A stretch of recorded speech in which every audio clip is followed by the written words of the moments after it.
Hello friends, welcome to our channel Gyan Ganga Ayurveda classes में। आज हम लोग बात करने वाले हैं नस्य के बारे में। नस्य किसे कहते हैं, उसकी विधि क्या होती है। ये जो नस्य होता है, नस्य अर्थात जो नासा मार्ग से औषधि दिया जाता है, उसके बारे में पढ़ेंगे।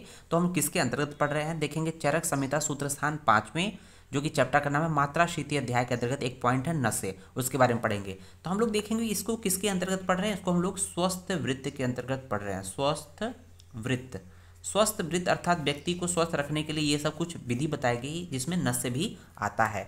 देखेंगे नस्य किसे कहेंगे, तो परिभाषा की बात करते हैं कि परिभाषा परिभाषा तो परिभाषा की बात करें तो एक पॉइंट याद कर लीजिएगा, नस्याम दीयते इति नस्य। नस्याम दीयते इति नस्य अर्थात नासा मार्ग से औषधि देने की क्रिया को नस्य कहते हैं। लिख लीजिएगा, नासा मार्ग से औषधि देने की क्रिया को नस्य कहते हैं। चरक ने नासा मार्ग को क्या बोला है, चरक ने नासा मार्ग को क्या बोला है, चरक ने बोला है द्वारम ही शीर्षो नासा। द्वारम ही शीर्षो नासा अर्थात कि सिर का द्वार क्या है, नासा अर्थात नस्य। सिर का द्वार है नाक, जो कि नाक है, सिर का द्वार है। तो चरक ने बोला द्वारम ही शीर्षो नासा। वाग्भट ने भी कुछ इसी तरह से बोला है, उन्होंने बोला है नासा ही शीर्षो द्वारम, शीर्षो द्वारम। तो कुछ अंतर नहीं है, बस थोड़ा सा सेंटेंस का अंतर है, दोनों का मीनिंग अलग एक ही है कि नासा ही शीर्षो द्वारम। नासा जो होता है सिर का द्वार होता है, अर्थात अगर किसी के सिर में एंट्री करना हो तो उसकी एंट्री कहाँ से होगी, नासा में होगी, नाक से होगी। तो ये चरक वाग्भट ने कुछ इस तरह से अपना मत कहा है, दोनों का मीनिंग एक है बट सेंटेंस अलग अलग है। अब बात करते हैं कि नस्य कितने प्रकार के होते हैं। बात करते हैं कि चरक ने नस्य के 5 प्रकार बोले हैं, तो आपको नाम याद रखना है, इसका डिटेल अभी नहीं पढ़ना है फर्स्ट ईयर के पॉइंट ऑफ व्यू से। देखेंगे पहला पॉइंट है नावन, पहला पॉइंट है नावन, दूसरा पॉइंट है औपीडन, तीसरा पॉइंट है धमापन, चौथा पॉइंट है धूम्रपान, 5वां पॉइंट है प्रतिमर्श। ये 5 प्रकार हैं नस्य नाक के माध्यम से औषधि देने का। 4-5 प्रकार के हैं ये माध्यम होते हैं, इसको नस्य के प्रकार 5 बोले गए हैं। नावन, औपीडन, धमापन, धूम्रपान, प्रतिमर्श। अब बात करते हैं कि ये नस्य कब दिया जाता है, किस ऋतु में दिया जाता है।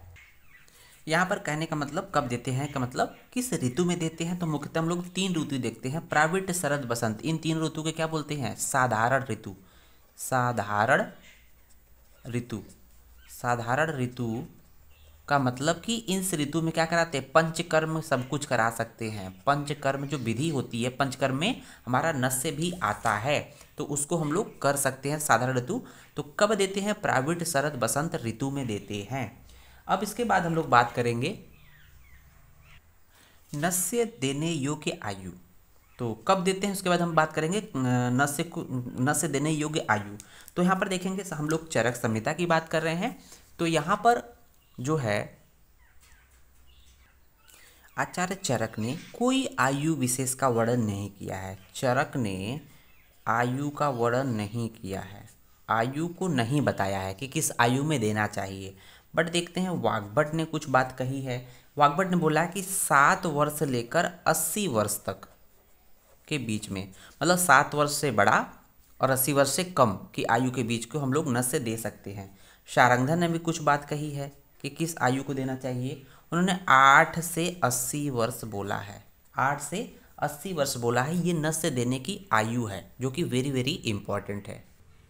इसके बाद हम लोग बात करेंगे अणुतैल निर्माण विधि, अर्थात जो नस्य जो देते हैं उसमें एक बहुत ही फेमस है, जैसे नाक में जो है अणुतैल डालते हैं। नासागत रोगों में क्या डालते हैं, अणुतैल।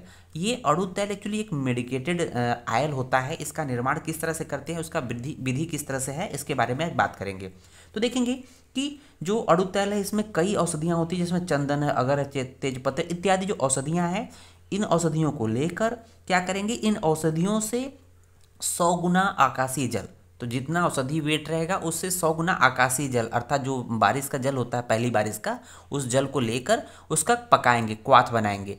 क्वाथ बनाते बनाते जब ये 100 गुना जल था और ये 10 गुना बच जाए तो उसको क्या करेंगे, उसको उतार लेंगे, आग से उसको ठंडा करके छान लेंगे।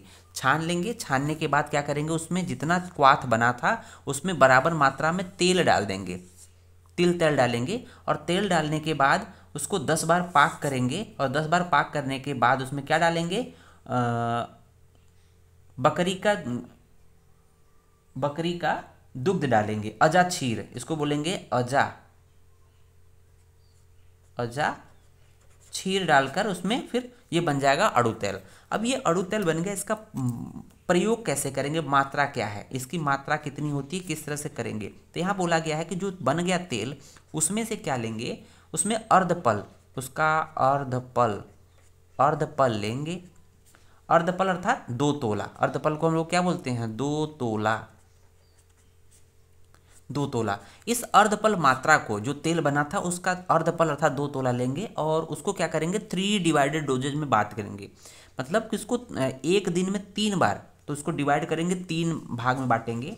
इसको बोलेंगे प्रतिदिन इसको यूज करना है, प्रतिदिन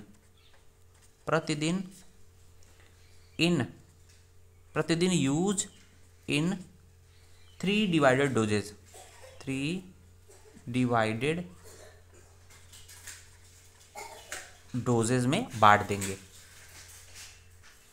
फिर देखते हैं कि जो नस्य देते हैं क्या प्रतिदिन देना चाहिए। प्रतिदिन मतलब कि ये प्रतिदिन बोला गया है, प्रतिदिन मतलब कि जिस दिन देंगे उसको 3 डिवाइडेड डोजेज में बांट देंगे, लेकिन ये प्रतिदिन देना चाहिए तो क्या बोला गया, अल्टरनेट अर्थात एक दिन छोड़कर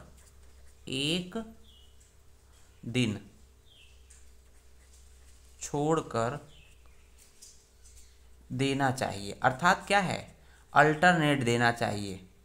मतलब जिस दिन दे रहे हैं उसको 2 तोला ले लेंगे इस अड़ू तेल को, उसको 3 डिवाइडेड डोज में बांट लेंगे और जो है 3 बार देंगे एक दिन में, लेकिन प्रतिदिन न देकर उसको अल्टरनेट देने की बात कही गई है।